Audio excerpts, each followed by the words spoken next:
Sangibutan. Always number one. Always number one. DCGB 729 kHz. Enot sa Bareta. Enot sa Gabos. Ang DCGB, miyembro kan KBP, kapisanan ng mga broadcaster ng Pilipinas, ang oras niya to mga tugang alas 12:01. Ipinipresentar kan Radyo DCGB ang kabilugan kan mga baretang kinalap kan pinagsarong puwersa kan News Center asin Mega Force Patrol. DCGB Bareta alas 12. DCGB Bareta alas 12. Mga pinakahuring pangyayari sa Kabikolan, sa nasyon asin ibang parte kan kinaban. Iba Bareta na ngunyan. DCGB Bareta alas 12. Ngunyan ang sa inyong tagapagbareta. Diyos marinood to sa Indogabos, mga tugang ngunyan na aldaw ni Martes, Marso 24, 2026. Ini ang Bareta alas 12. Kami po ang sa indong mga tagapagbareta. Ako po si Nicole Ann Gloriani. Ako man po si Bert Nunez. Headlines kan darakulang mga bareta sa lado lokal DOH Bicol, pinagtawan doon ang pag-ataman kan salud sa papaharaning obserbasyon kan Semana Santa ngunyan na taon. BFAR Bicol sa giraray na pinagirumdom ang pagbabawal sa pagkaunin butete matapos ang pagkagadanin tulong o persona sa masbate ka nakaaging aldaw. Albay Veterinary Office pinaghidali na ang pag-introdusir kan mga paraoma na apektado kan aktibidad kan Bulkan Mayon sa tupad program kan Dole. Rehabilitasyon kan Lingyon Hill Park ipagpapadagos apisar kan kanselasyon kan Magayon Festival 2026. Sa lado nasyonal, DepEd isinulong ang simple as in low-cost na graduation rights para sa school year 2025-2026. Dating Presidential Advisor for Political Affairs Gabby Claudio tinawan in grading 7 to 8 ang pag-aksyon ni PBBM admin sa krisis sa Medio Oriente. Senador Bam Aquino suportado ang state of emergency tanganing mabawasan ang fuel crisis. Canadian banker tinuwadan ang milyones na sweldo para mag-ataman nin manok sa Pilipinas. Sa ibang nasyon, International Committee of the Red Cross ikinahadit ang grabing danyos dahil sa gyera sa Medio Oriente. Sa lado kan Karawato Sports, EJ Obiena pang-siyam sa pwesto sa World Athletics Indoor Championships sa Poland. Yan po ang headlines ngunyan sa detalyes kan mga bareta. Ang baretang ini hatod sa Indukan. Leon Extra Strong Beer. Bangis sa sarap. Bangis sa sulit. Pinagpagirumdum kan Department of Health o DOH Bicol ang pagkakaigwanin baskog na salud sa pagsabat kan Semana Santa ngunya na taon. Sa ipinaluwas na abiso kan ahensya dahilan kan mga pinaglalaoman na pagruso kan mga tawo sa simbahan asin iba pang pampublikong lugar, pinag-inganyar kan DOH Bicol ang publiko na gibuhon ang mga lakdang para sa salud. Pag-inom nin dakol na tubig tangani maibitaran ang dehydration, pagsulog nin kalo o maggamit nin payong tangani maibitaran ang heat stroke. Tangani maibitaran man ang hypertension kaipuhanan na magkaunin prutas asin gulay. Ibitaran ang mga maalat asin mataba na pagkaon, mag-ehersisyo, mantiniron ang baskog na timbang, day manigarilyo asin mag-inom nin alak asin ibitaran ang stress gamit ang relaxation techniques. Dagdag pa kan ahensya tangani maibitaran ang insidente sa tinampo, permi dapat na magsuulog nin seatbelt o helmet. Ibitaran ang cellphone mantang nagdadrive asin magsunod sa mga leyes kan trapiko. Para naman sa mga mapenitensya, dapat na ibitaran ang pagpartisipar sa mga penitensya na posibleng magdara nin tetano asin impeksyon. Apwer kaini pinag-abisuhan man kan ahensya ang mga maawot na magpartisipar sa bisita iglesia na magsuulog nin komportableng bado asin magdara nin tubig asin pagkaon na bako madali na maraot. Ang nasabing mga pagirumdum ang ipinagbusol kan DOH Bicol para sa salud asin komunidad na dainin danyos asin helang sa panahon nin pagninilay asin solemnidad. Ang baretang ini hatod sa Indukan. Artrisin Joint Supplement. Bumabagal ang galaw dahil sa joint pain at arthritis. Mag-Artrisin. Daing antidote o bulong sa lason kan butete asin daina hali an lason kaini maski linigan o lutuon. Inan pinagtawan doon kan Bureau of Fisheries and Aquatic Resources o BFAR Bicol matapos na tulong persona ang nagadan matapos na magkaon nin butete o puffer fish sa Purok 3 Barangay Maihaw, Kawayan Masbate kan Marso 21 ngunya na taon. Katakod kaini nagpatanid sa giraray an ahensya sa publiko nin pagbabawal sa pagkaon sa nasabing sira. Sigo sa BFAR Bicol ang butete o tikon pati na ang goby fish o biya mulog ang may peligrosong laso na tetrodotoxin na po pwedeng magdaranin pamamanhid, pagbaranin mga ugat asin pagkaparalisanin mga tulak na posibleng magkausanin kagadanon. Basado sa Fisheries Administrative Order No. 249 Series of 2014 na ipinaluwas kan Department of Agriculture, maigpit na ipinagbabawal ang pagpapabakal, pagdistribuir asin pagkonsumo nin butete sa anuman na anyo, sariwa man o na proseso dahil sa halangkaw kaining toxicity o lason. Paragos man na pinag-engganyar kan BFAR Bicol ang publiko na magsunod sa mga regulasyones asin ibitaran ang pagkaon kan mga ista na may darang lason.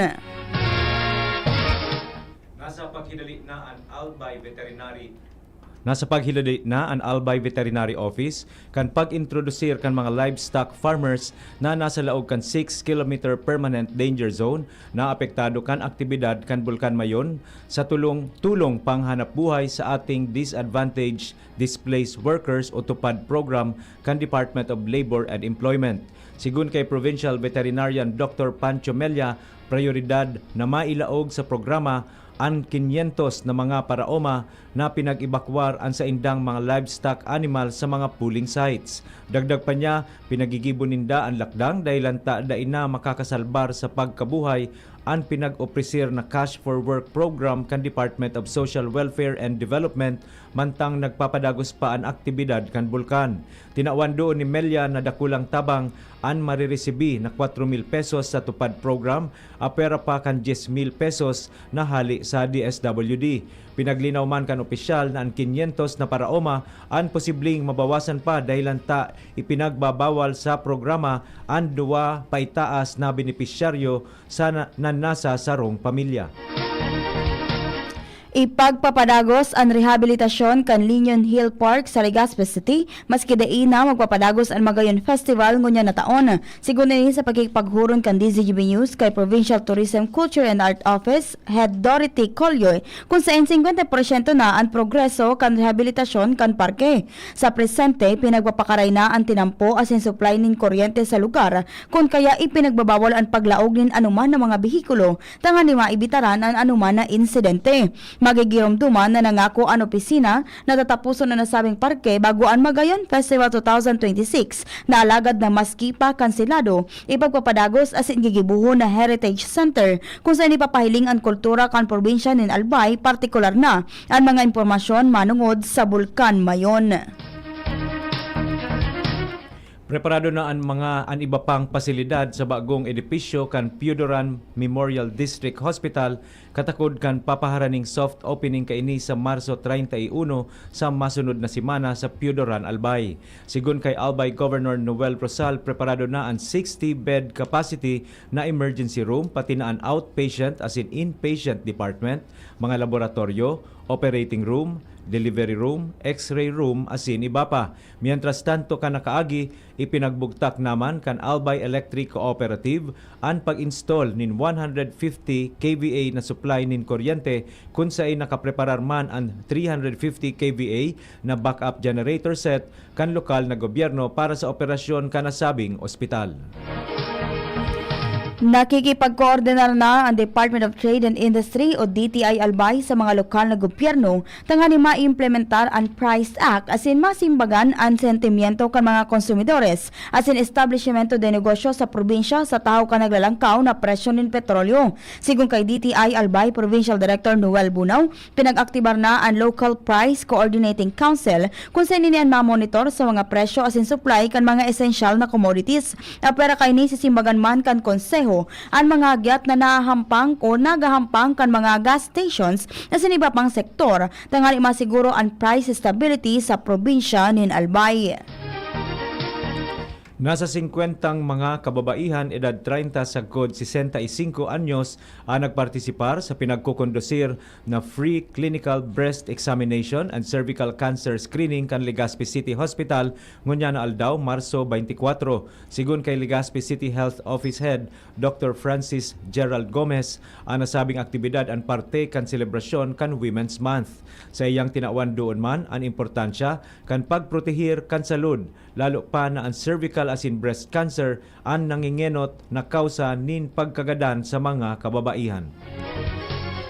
Pinag-engganyanan kan Albay Provincial Health Office o APHO ang mga opisyales kan gobyerno probinsyal asin mga empleyado na magpartisipar sa gigibuhon na mobile blood donation activity sa Abril 8 alas 8 nin pagkaaga sagkod alauna nin pagkahapon sa second floor Old Session Hall of the Albay Capitol sa Legazpi City. Sigun kay Alternate Blood Program Coordinator and Donor Recruitment Officer Romel Almonte, ang nasabing aktibidad ang naging posible sa pakikipagkoordinar sa Department of Health Center for Health Development Bicol as in Bicol South Luzon Subnational Reference Laboratory. Dagdag pa niya ng aktibidad, maawat na mamantinir ang supisyenteng supply ng dugo para sa medical emergencies as in health services sa bilog na probinsya. Inilansar kan lokal na gobyerno kan Ligao City ang Paleng QR Plus program kasudma bilang parte kan selebrasyon kan 25th cityhood anniversary. Ang Paleng QR Plus program ang nagpopromotir sa digital payment sa mga public market as in local transportation. Nagkokontribir man ini sa financial inclusion sa paaginin pagtugot sa mga individual na magka-access sa formal financial systems as in ma-establishir ang digital footwork or footprint. Sa iyang mensahe, pinagtawan doon ni Department of Interior and Local Government Bicol Regional Director Attorney Arnaldo Escobar na ang pagbalyo hali sa cash-based transactions pasiring sa digital platforms ang nagpapalangkaw sa kaligtasan kan publiko sa paaginin pagbabawas nin pagbitbit nin cash na makakatabang tangani maibitaran ang pagkawara asin panghabas. Dagdag pa ni Escobar na ang lakdang nagbubukas man nin oportunidad sa mga micro and small entrepreneurs na mapalaguan sa indang mga negosyo sa paagi nin mas accessible asin convenienteng payment options. Uminabot na sa 7,024 ang mga Legaspeñong nakapagrehistro sa syudad ng Legazpi sa nagpapadagos na voter registration na pigpapautob kan Commission on Elections o COMELEC. Ini ang datos na ipinahayag ni COMELEC Legazpi Election Officer Attorney Connie Del Castillo matapos poon o mantang poon kan buksan sa gilaray ang rehistrasyon kan Oktubre 20 kan nakaaging taon. Nasa 990 na digdi ang naaprobaran para makapagpartisipar sa eleksyon sa maabot na Nobyembre. Mientras sa nasa 6,034 naman na nakapagsumiti ng aplikasyon poon kan Enero sagkod Marso 2026 ang ipapairarong pa sa magkakanigong deliberasyon para madeterminaran kung sinda kwalipikado asin nakakumple kan kinakaipuhan na rekisitos. Ang pagdangog kan grupo na madesisyon kan numero kan mga kwalipikadong makakaboto o gustong makaboto gigibuhon sa Abril 20 ngunya na taon mantang ang nagpaparehistro asin iba pang transaksyon sa indang opisina may koneksyon sa ongoing voters registration pwedeng gibuhon man sa Mayo 18. Abangan pa nibang mga bareta sa pagbabalikan bareta alas 12. Bridgestone Legazpi is your go-to for all kinds of vehicle tires and driving needs. We take care of your tire services, wheel alignment, change oil, brake cleaning and adjustment, bearing repair, under chassis repair and check-up, battery check-up and charging. Get free maintenance with our Varta battery, backed by advanced German technology for electric, hybrid, and combustion vehicles. Visit Bridgestone Legazpi at Town Square Building, Lacandula Drive, Gogon, Legazpi City. Open from Monday to Saturday, 8 a.m. to 5 p.m. Message us at our Facebook page, Bridgestone Legazpi, or contact 0960-335-1716. Your safety comes first when driving with Bridgestone tires at the top of your mind for all your adventures. Avail our summer kick-off deal. Buy 4 tires and get 30% off on selected sizes. Promo runs from February 1 to April 30, 2026. Ang ubo at hika hindi na pinatatagal. Ilabas ang ginhawa. Plemex Forte Capsule. Ang Plemex Forte Capsule ay gawa sa natural na labundi. Tumutunaw at nagpapalabas ng plema. At dahil nasa blister pack, madaling bitbitin. Easy to carry, easy to drink. Piolo Pascual po, pa easy dahil may Plemex Forte Capsule. Basta lagundi, Plemex!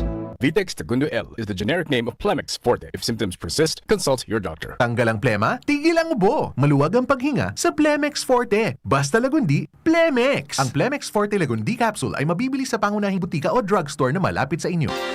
Inihahatod sa inyo kan Department of Environment and Natural Resources, Regional Office No. 5, ang programang Kapalibutan Ta at Tamanon Ta. Kapalibutan Ta at Tamanon Ta. Programang magtataunin informasyon asin kaaraman, manangod sa satuyang kapalibutan, asin sa mandato kan Department of Environment and Natural Resources. Sa tunghinanyugon, kada Huwebes alas 11 sagkod alas 12 nin pagkaudto, Kapalibutan Ta at Tamanon Ta. Hatod sa inyo kang DENR Regional Office 5 asin kan istasyon na ini.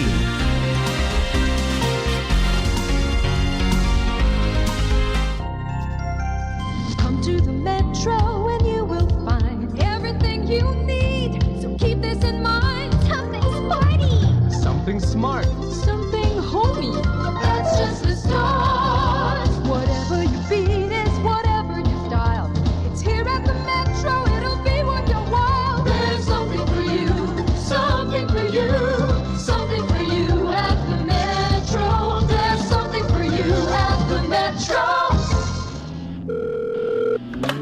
Uy pre, si Rudy ito. Dalhin ko lang si Bunso sa health center. 3.5 months na kasi. Nakaschedule para sa third visit. Libre lang ito pre. Ngayon nga maliban dun sa pentavalent vaccine, OPV at PCV, tuturo ka na rin si baby ng IPV na dagdag proteksyon laban sa polio. Sabihan mo rin yung iba nating kumpare na pabakunahan na ang kanilang mga anak. Tandaan, wais pagkumpleto ang bakuna ni baby at ang wais ay laging ligtas. Paalala mula sa DOH Bicol Center for Health Development.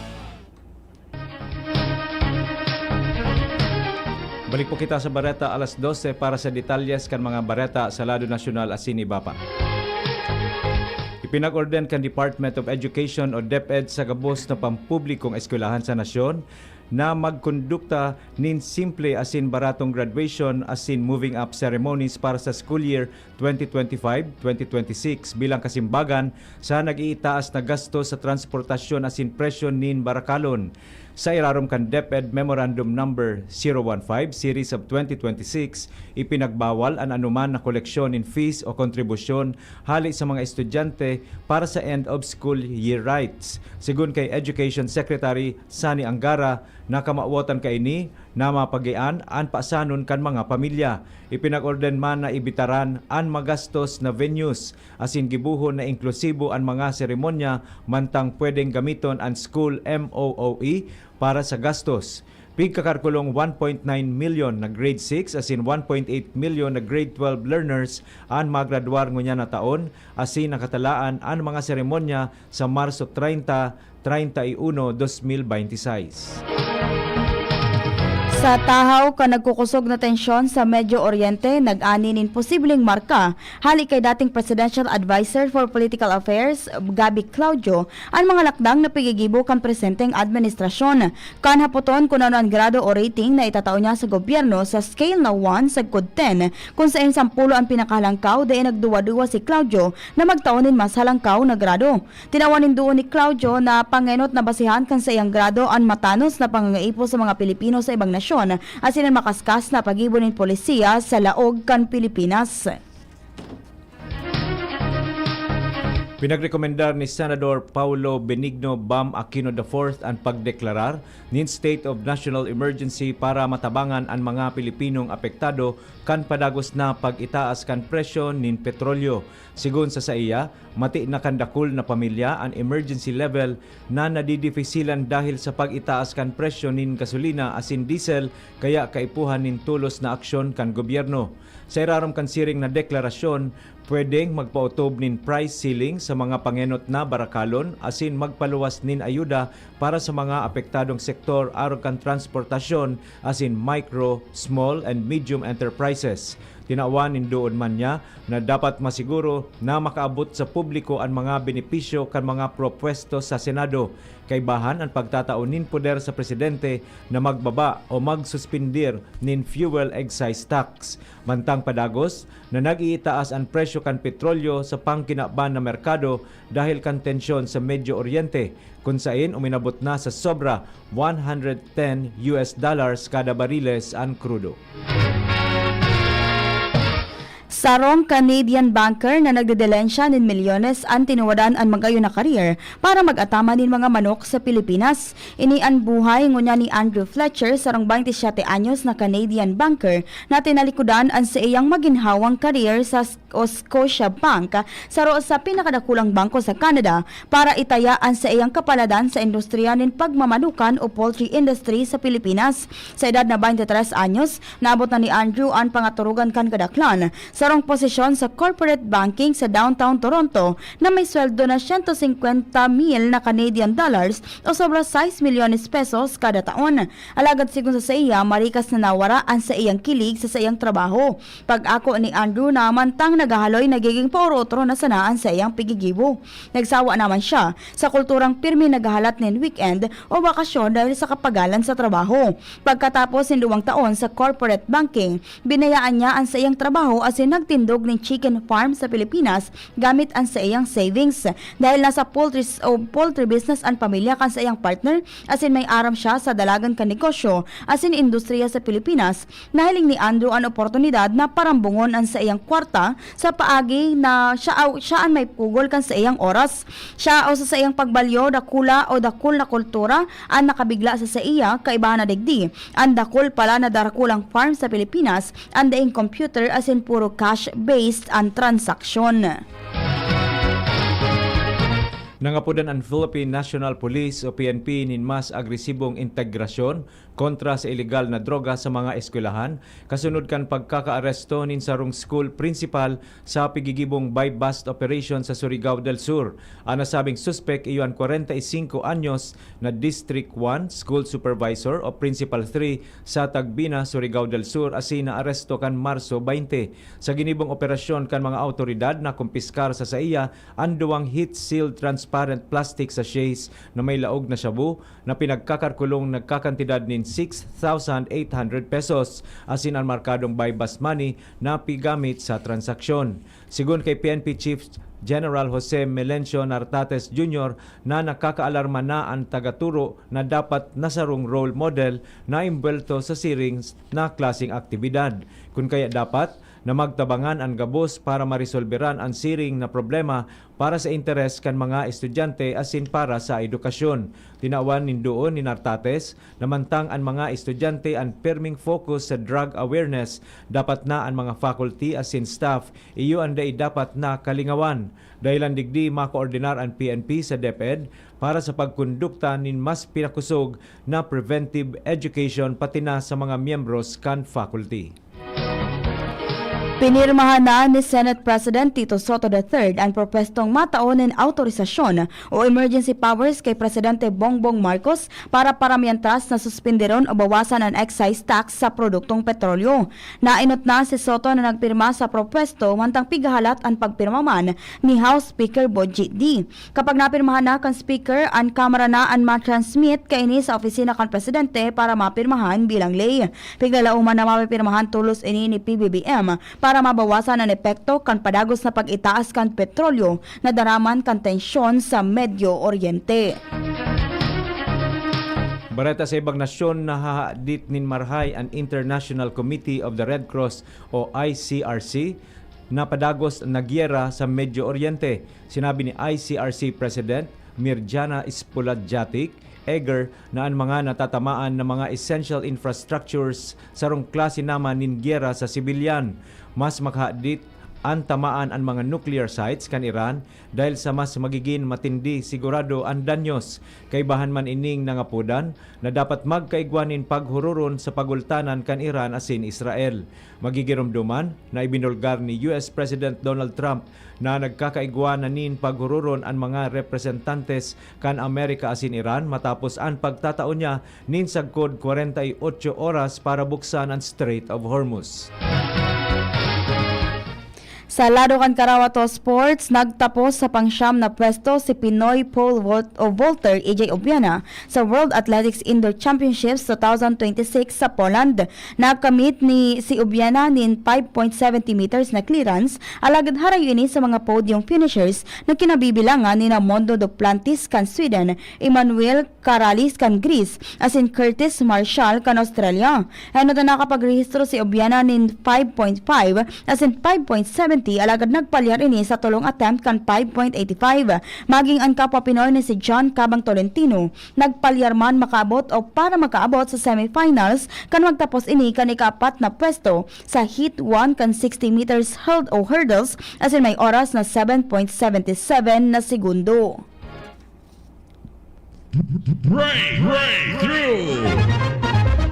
Naimbento kan mga siyentipiko ang atmospheric water generators, mga makina na kayang magibonin inumon na tubig hali sa paros sa paaginin pagkuanin moisture sa atmosphere. Ibig sabihon, maski daing source nin tubig arog kan salog o balon, pwede pa man sa giraray makakuanin tubig hali sa paros.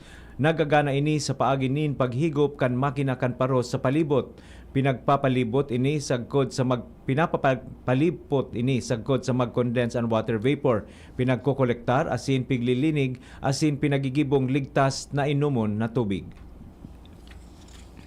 Istorya na iba.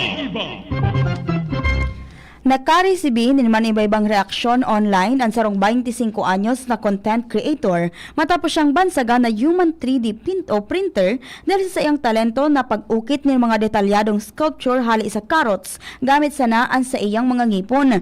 Namidbid ang babae na si Chen Qin kung saan dai siyang pigagamit na anuman na kutsilyo o kagamitan sa pag-ukit asin pinagkukonsiderar ang sa diri bilang solamenteng tooth carver sa kinaban. Sigun kay Chen, aksidente sa nanyang nadiskubre ang talento kan nakaaging Spring Festival kan baluon niyang kagaton asin hulmahon ang sarong karot mantang naka-livestream. Dahil nagpatok sa mga parahiling, ipinagpadagos niya ini asin nakabilog nin sobra sang gatos na artworks. Kaiba sa mga pinakasikat niyang obra, ang mini replica kan Great Wall of China asin Yellow Crane Tower na may mga detalyadong tore asin padera. Tangani maprotehiran ang sa iyang mga ngipon sa pagkaraot asin pangingilo. Nagiiwas siya sa mga mahahamis asin carbonated drinks asin pirmi nagsisipilyo asin mumog matapos mag-ukit. Pinaglinaw man niya sa mga nagbabatikos na pinag-aalagaan niya ang sa iyang salud asin daing nasasayang ang mga pagkaon o daing nasasayang na pagkaon sa iyang artworks. Pinagagamit niyang rekado sa pagluluto ang sa iyang mga sculpture matapos ining i-video mantang ang mga pinagkagat-kagatan asin tadang pidaso ang pinagpapakaon sa mga urig asin manok. Flashback. Ngunya na aldaw Marso 24 taon 2001, naging pinakaenot na visually impaired Filipina na summa cum laude graduate si Rosel Ambubuyog sa Ateneo de Manila University. Si Ambubuyog ang namundag kan Enero 12 taon 1980, naging totally blind, edad na 6 anyos. Tinaposan sa iyang Bachelor of Science degree, major in mathematics with flying colors. Siya man ang napili bilang class valedictorian sa gabos na mga summa cum laude graduates kan universidad. Bilang scholar kan ADMU, binakalan kan eskwelahan si Ambubuyog nin Braille translation software na nagko-convert nin encoded o scan text sa computer, pati na ang Braille printer na nagpo-produsir nin hard copy para sa exam questionnaires, lecture notes asin iba pang classroom materials. Mientras nakuaman ni Ambubuyog ang gabos na pagmidbid na posible para sa sarong graduating Ateneo student. President's Award for Service and Excellence bilang Most Outstanding Individual, St. Ignatius Award for Outstanding Scholar, asin ang Departmental Award for Mathematics. Sa luwas kan universidad, nakuaman niya ang Jose Rizal Model Student Award, hali sa Knights of Rizal Supreme Council, asin saro sa mga Science Awards, hali sa Bank of the Philippine Islands.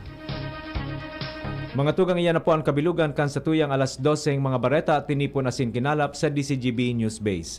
Sa pangaran kan mga nagsurat kan bareta na pinamamayuhan kan sa tuyang News Manager and News Director Sir Mar de la Cruz kay si Miss Nicole Gloriani, Social Media Writers Miss Jenny Matthew Balyaran, Miss Shara Maileron asin Mr. Jimos Barrios, sa lado technical kay banta po si Chief Ramir Tanay asin si Sir Jerome Nico Martinez sa tuyang IT. Sa ngaran po kan bilog na tropa kan Megaforce Patrol asin sa pangaran kan mga mga nag-aantabay sa DCGB News Facebook page, DCGB YouTube channel, DCGB Live app, asin sa 729 kHz sa pihitan kan sa indong mga radyo. Kami po ang sa indong mga naging tagapagbareta. Ako po si Nicole Ann Gloriani asin happy birthday po kay Tito Buboy Banday Basquiñas from Bakakay, Albay. Happy birthday po. Asin ako man po si Bert Nunez. Abangan po ang masunod na programa, Iskaramusa with Miss Angel Mostasa. Always number 1. Always DZGB. Always at your service. Salamat po. God bless everyone. Sa indong nadangog ang mga darakulang bareta ngunyan na aldaw. Ang tabayan ng giraray sa aga ang sarupang edisyon kan DCGB Bareta alas 12. Abangan ang masunod na programa. Bakunang angat, serbisyong dapat. Sa presyong abot kaya at matapat. Lahat ng yan, nasa Rabvax. Nakagat o nakalmot ka ba? Huwag mag-alala. Rabvax Animal Bite Center ang inyong kaagapay para sa pinagkakatiwalaan, mura, ligtas at siguradong proteksyon laban sa rabies. Bukas po kami 8 a.m. to 5 p.m. mula Lunes hanggang Sabado. 8 a.m. to 12 noon naman every Sunday. And on holiday, pwedeng-pwede pati walk-in. Ang aming mga branches, Rabvax Legazpi, Ariner Suites, Sagmin, Legazpi City, near Aleco. Rabvax Ligao, in Barangay Tuburan, Ligao City. Rabvax Tabaco, beside Siga Hospital. Rabvax Iriga, in front of Yusan Iriga. Rabvax Irusin Sorsogon, malapit sa Irusin District Hospital. And now open, Rabvax Masbate, along Municipal Road, Barangay Kalipay, Masbate City. Rabvax Pilar, Rabvax Castilla, Rabvax Piudaran, and Rabvax Cubao Metro Manila. Like us on Facebook, maging bakunado at protektado. Piliin ang alagang Rabvax. Wala kang di malalampasan pag may tiwala sa sarili. Tagay na sa swabing lasa at hagod ng Tanduay Rum. 170 years nang naniniwala sa tibay ng Pinoy. Ang tunay na matibay, may tibay Tanduay. Drink responsibly. Tunay ang tibay mo, kaya Tanduay ang tagay mo. Drink responsibly.